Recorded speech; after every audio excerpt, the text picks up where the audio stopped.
say to my bride, let's go for a ride in my newfangled automobile.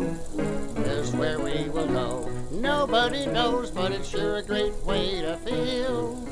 Behind the wheel of the speed meter steel, it's my newfangled automobile.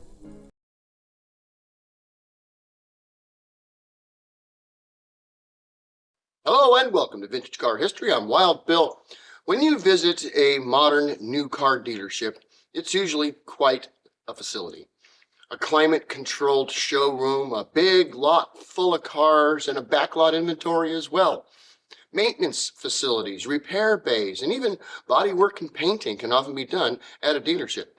But what happens if a dealership takes it to the next level and begins to actually build the cars at the dealership on behalf and for the brand of their supplier? One example of such a car dealership gone manufacturer is Austro-Daimler. Gottlieb Daimler was a genius engineer that built a company to exploit his engine designs. By 1886, his company was a dominant force in the world of gas engines, and he built them to power just about anything imaginable, including cars. Although Gottlieb himself wasn't focused specifically on cars, others in his company, as well as many of his customers, were, and so he found himself in the car business.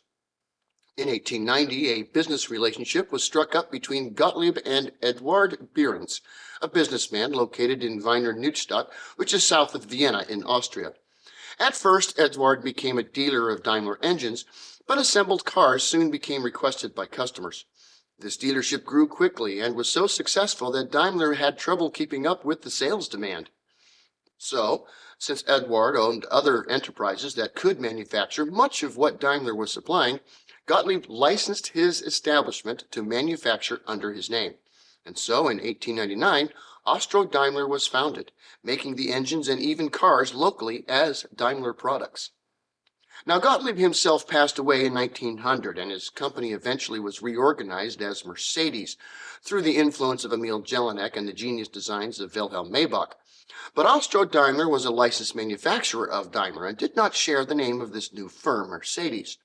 Yet for the first couple of years, Austro-Daimler continued to focus on engines and selling them to other companies that would put them into vehicles, even making some of them for this new Mercedes company.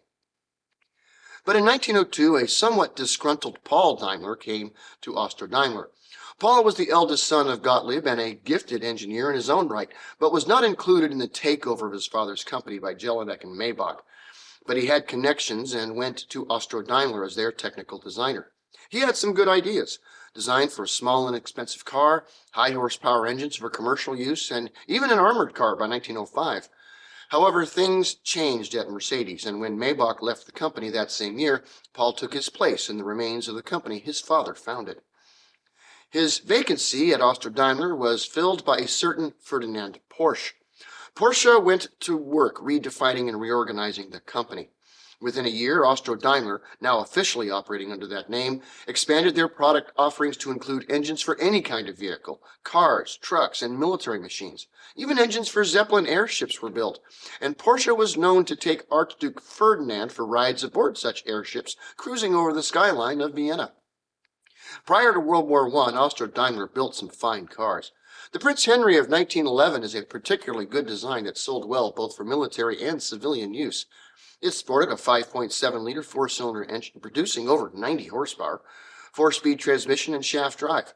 It was fast and a race-winning car. A version with a more tame 90-horsepower engine was also available. World War I saw Austro-Daimler as one of the key suppliers of war vehicles and engines for the Central Powers. Armored cars, munitions, aircraft engines, and other products were made at Austro-Daimler and sent to the front. Porsche continued to design war machines and after the war designed more cars until he left the company in 1929. The war vehicles and post-war efforts of Austro-Daimler are for another day. But when you consider just how important Austro-Daimler was, it's amazing that this company started out as just a new car dealership. Thanks for watching Vintage Car History, and we'll see you next week. Peace.